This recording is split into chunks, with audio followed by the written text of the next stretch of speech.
Hello and welcome to Nancy and Nicole, Real Life, Real Talk. Today is episode 20, and No that way. I know that's like Look a at bunch of us. months of us coming into your ears every week, maybe. And today is a very interesting topic we're going to go into, which is the myth of the bow. And what we mean by that is when your tendency is to always put a pretty little bow on top of everything, everything's got a moral of the story, everything's got a great lesson, everything's got little rainbows and kumbaya. And the reality is, it does not always go that way.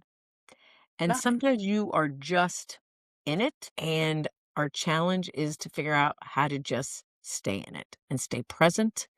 And that's what we're going to talk about today, which uh, I kind of want to commend us for biting this off because we both said we didn't feel like recording today because we didn't have some great takeaway. Yeah, right. We kind of set this up to have words of wisdom, opportunities to make you feel seen. Well, if you feel like things are a shit show and you're in the middle of stuff, you're definitely going to feel seen today. Or at least for me, that was our conversation as we were teeing up this episode and what's on our hearts, what's on our minds, what do we want to share today? And I know I'll speak for myself. I'll let you speak for yourself too, Nancy, but I'm in the Well, I middle. think you should speak for both of us. Perfect. All right. Because when I'm in the middle of it, I don't want to talk about it. So you speak for me. Okay, I'll Way talk about better. you. You talk about me. It's going to be perfect. Excellent. I love it.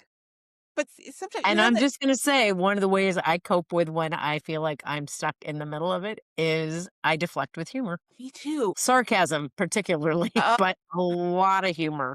okay. Yeah, me too.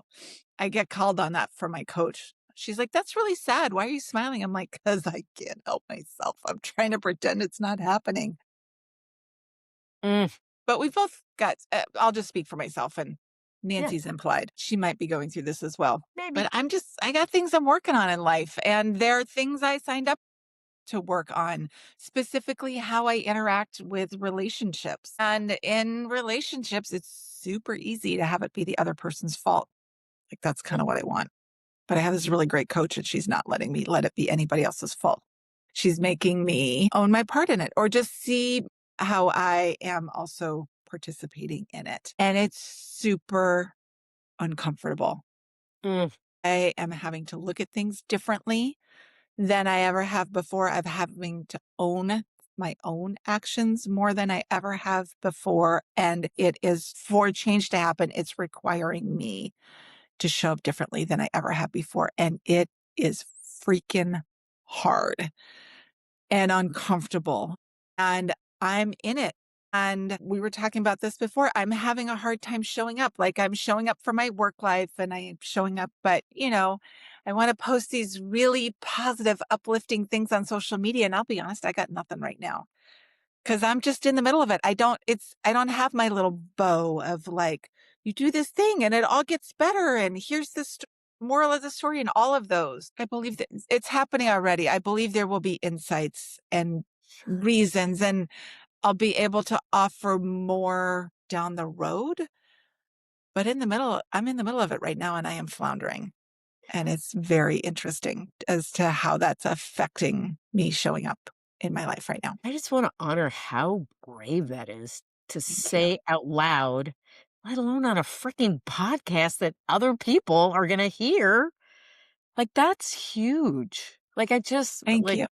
hand But on my heart. it's honest. That's where I'm Yeah. at. And I'm just really noticing how it's affecting my whole life and I'm not typically I am a tender person inside, but I don't, really share this kind of stuff because I want to be the one who has all the answers. I want to get to the end. I want to have the bow, the moral of the story. I want to make it humorous. I want to make it lighthearted. I don't want anybody to be uncomfortable, least of all myself. So, can I ask you a question Of course. about that? I won't assume. So, I'm curious because all of us, I think, I will make this a universal statement. In some way, shape, or form, everybody does their dance of self-protection. And usually some shift happens. Maybe it's getting a new coach who's just going to call you on your stuff, Yeah. but something usually happens where I often refer to it as a snap moment. The ground has shifted. I can't just stand here the way I have before. Mhm. Usually, externalizing who's responsible for this shit show. But I'm curious, how is it that on this day, as you and I were trying to come up with things to talk about, that we're here today and you're sharing this with all of us? Like, I'll get to my stuff in a minute. I don't want to make this feel like it's all about you at all. We had enough conversation before we hit record that we both know it's you know, it's a shared experience for sure. But I'm just wondering if there's some piece that makes you that I think is opening up you to a different level of presence and vulnerability around it. And I don't know if you feel like sharing anything about that.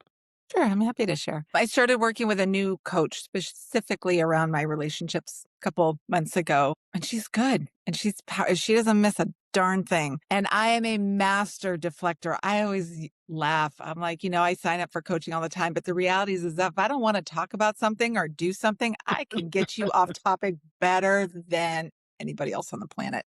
She's not having it. She does Mm. not let me go off topic. And again, I have a long held history of wanting it to be everybody else's fault but my own. If everybody else would do whatever it is, I would just show up differently. And she's like, yeah, it doesn't really work that way. You have to show up differently first. And she calls me on all of my stuff, which is requiring that I look at everything differently and interact differently. And it's uncomfortable. I'm 52 years old. I have 52 years of responding the way I do in conversations. Now, I'm not saying I get the response I want. So clearly that response isn't working. Darn it.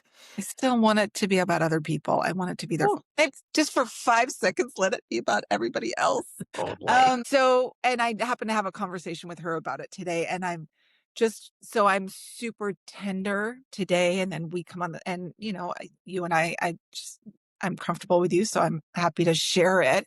And I'm realizing I'm sharing it with the whole world, but also, but it's been going on for a couple weeks of just really me. So I just wanted to acknowledge that I'm just in the stuff and to notice again, I want to compartmentalize it of, oh, I'll just work on the stuff over here and I'll just be like happy go lucky in the rest of my life. And I'm realizing how interconnected it is. And it is it's affecting my confidence levels and my ability to show up and do the things like I'm reaching a new level of vulnerability, which is something I've said before, like, oh, I'm just going to be vulnerable, right? Like to this level. Now I have to go to this level, which is 8 levels deeper and it's becoming unavoidable, which is again, something I willingly signed up for. I am here as a willing participant, but that doesn't mean it's not uncomfortable. And I think I just want to give a little spoiler alert to those of you who are listening is if you are uncomfortable right now in this conversation and you're just hoping by the time we're done, we come back to you with the rainbow and unicorn and all of that, you should probably turn off right now because, Yeah, there's no at the end of this, like, and this is the takeaway. This yeah, is what you should do. Here's 3 steps to getting through the stuff. Yeah, no, we don't have that. We just want but I do think it's powerful to talk about it because I think we all go through this at some point, probably yep. multiple points in our lives. The irony for me is that I think it was the last episode we talked about how to snap out of stuff. I know. And, like, here are the tricks of the trade. Here's everything I got up my sleeve but there's a different level. And I don't want to dismiss some of the tools that we talked about last episode, because I do think there's a different level. We're talking about different Yeah. axes on some And I would well-being thing. say some of those, they're still helping me stay engaged. Like we talked about dancing, music and motion and exercise. And those are helping me stay engaged, but I'm not snapped out of it. Like, oh yeah, I just went for a long walk and it's all totally fine.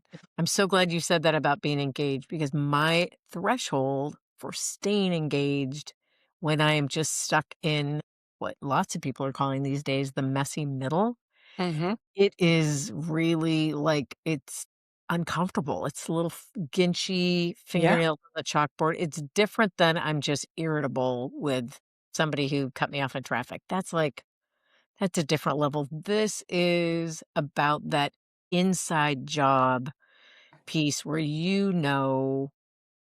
this is deep and it's old and I have to own it. Yeah.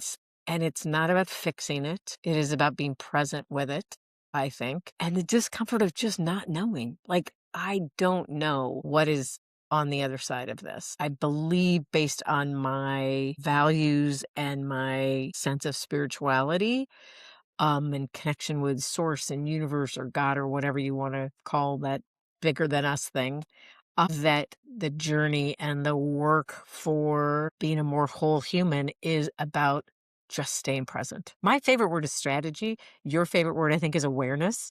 I And know. Sucks sometimes, I gotta tell you. it does suck because sometimes it's not about doing something with it, it's just freaking noticing. But our impulse as humans, I think, is we want the resolution. Always. I can't think of a movie right now, but there's those certain movies that are so intense and dramatic, and at the end, it is not resolved. Like, Right. did they go off into the sunset? Did somebody die? That dissonance of no resolution is uncomfortable when it's just a freaking movie or a book, but the level of dissonance and discomfort when it's your own life is big. And it just felt so important for us to just talk about that for how that's showing up for both of us right now, because I think there are a lot of people who are feeling that. And some of it's, external world influence, like Mhm. pretty hard not to have some discouragement in humanity and whatever. But I also think for many of us, we are at a season in our life where the identities of who we are as sister, mother, daughter, worker, friend, we've been so busy just living our lives that those roles have sort of calcified almost. Right.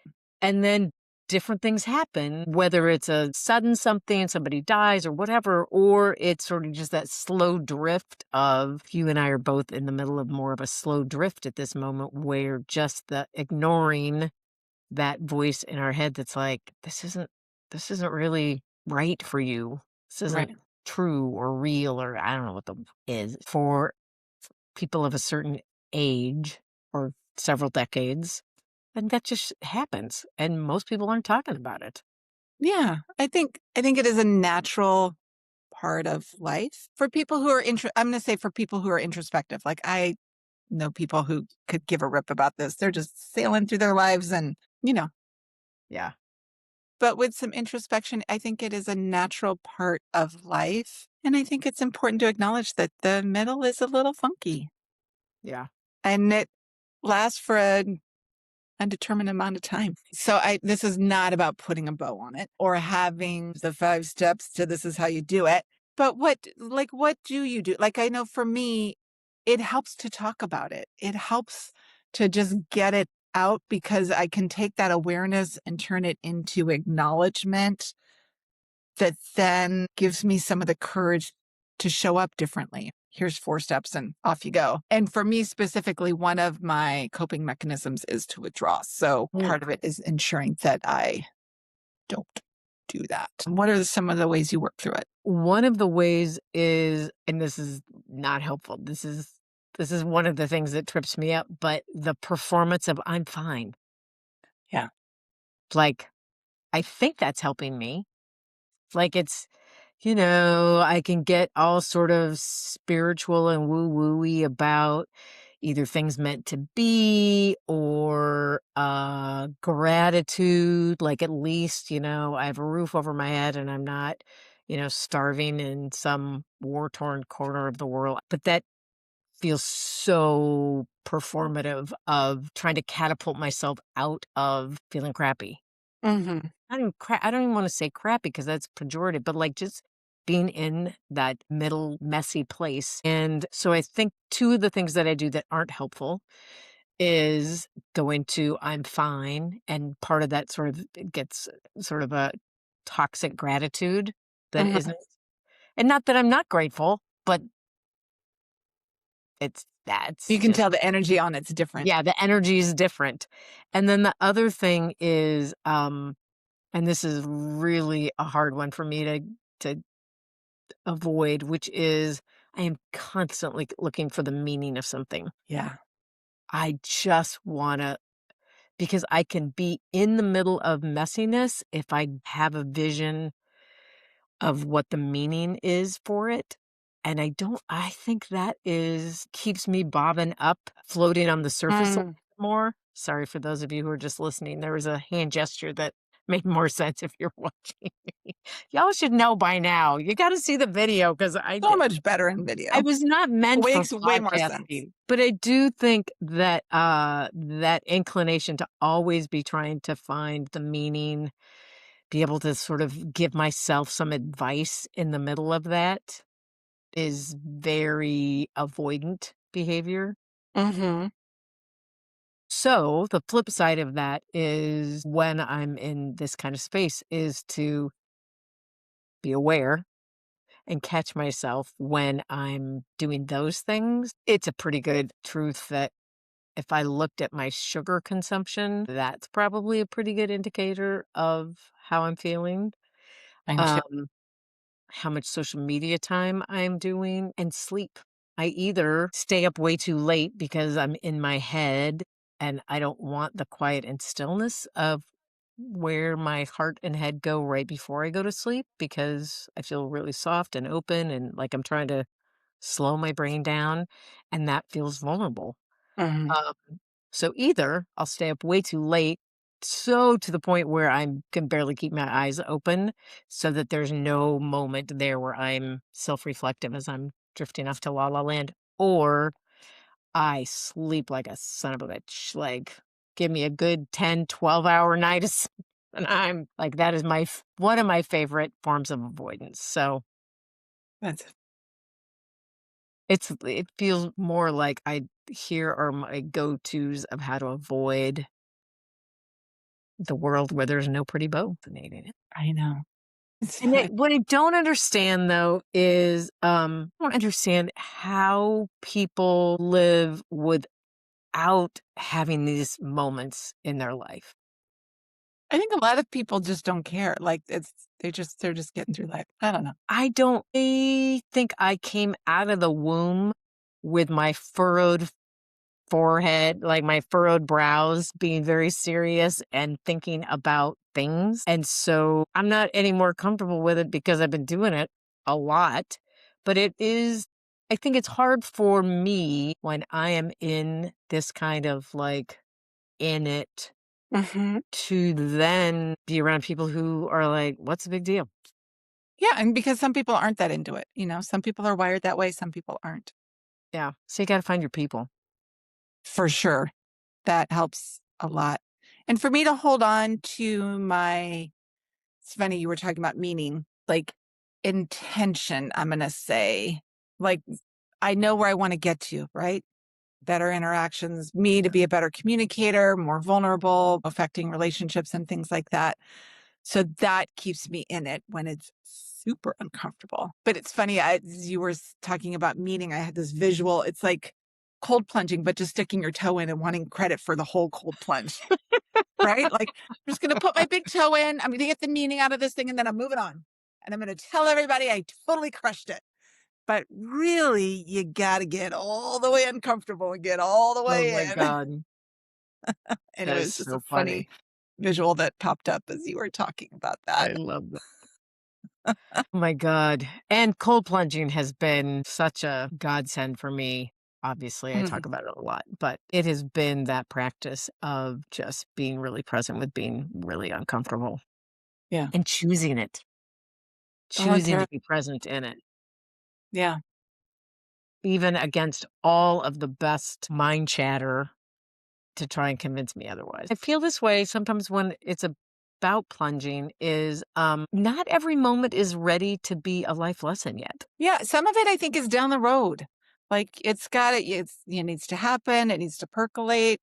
Yeah. And I think that's kind of how we started as we were talking about putting together this episode of it's like you just want to show up, get your little lesson, get your meaning, have it all happen, and off we go. There's like some carousel on Instagram that like tells you how to change your world. I'm not saying the carousel's not coming. I'm just saying don't wait up for it because it's going to take a little bit. Yeah. And you can't push that because that feels so disingenuousness of people. Right. But I totally feel like I know when people are just full of shit. Like they are just doing that sugar coated Instagrammy. I'm a coach, trainer, thought leader, blah de blah. I really love who does not do that. I don't think. I mean, I haven't watched all of her content, but Kate Bowler. Kate Bowler, if you were out Oh, you there, sent me her stuff. So good. my God, she is good. She is so go. If she's a phenomenal author, but I think just in the last year or so, maybe she's really jumped onto doing in video and stuff. That could just be when I've discovered her, but um, she just really creates a lot of space for us to embrace that middle. You and I usually end our podcast with, "So Nancy, so Nicole, what do you want I somebody know. to take That's what away?" I want to blurt out. So, what do you want to leave listeners with today as a result of listening to this podcast? The middle's I think messy. it's messy and we're human. And it's not even we're not doing anything wrong. There's No. nothing broken, there's nothing to fix. Looking for that exit ramp is just distraction. Pay attention to all the ways you want to distract yourself out of being present Yes. and find your people and to be able to reach out, have a podcast, tell people, tell the world. Just kidding. Now I have no other option but to work my crap. Talk about accountability for both of us. Yeah. Yikes. Thanks for Thank you. listening today. Thank you. And Nicole, thank you for helping us have such a lovely, real conversation today. Not that we don't other times, but You too. this is this is beautiful. Some go a little deeper than others. Yeah. All right, people, you know what to do. See you on the flip side.